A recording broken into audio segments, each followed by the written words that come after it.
Hi, I'm Dr. Surindher. I'm the Director of Cosmesis India. We are a cosmetic and aesthetic surgery center in the heart of Bangalore on Brigade Road.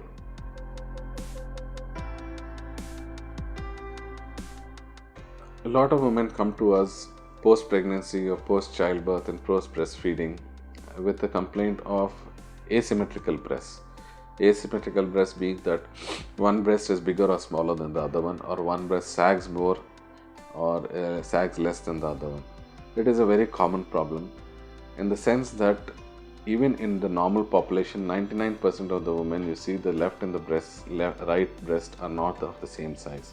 There is always a variation, but this variation gets more exaggerated when the woman starts breastfeeding because the size of the breast enlarge, the glands enlarge, so the disparity is seen even more. During the enlargement, what happens is your skin, because the breasts are enlarging, if the skin quality is not good or it has not been moisturized properly, the skin breaks, which is called the stretch marks. So once you have stretch marks, the skin doesn't shrink back once the breastfeeding is finished. So because of that is what you get the sag. Second reason for the sag after childbirth and breastfeeding is if you have a fatty breast and the glands enlarge to produce milk. Once the glands enlarge, they replace the fat. But once the glands again involute or once you stop breastfeeding, the glands go back to their original size, but the fat which is lost doesn't come back. So the combination of the loss of fat as well as a combination of the stretch marks both give you a sag.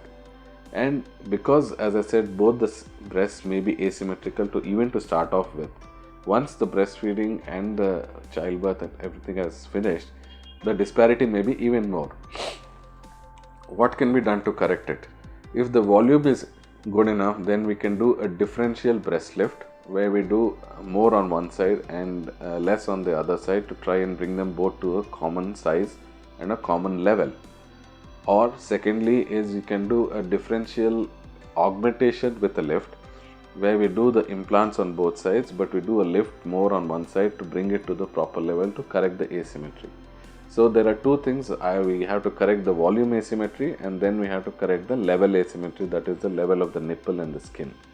So both can be done by two methods, as I said. One is isolated breast lift, which can be a differential one, or you can do an augmentation with a breast lift, again a differential one, with a different size implant or the same size implant with a different breast lift on both sides.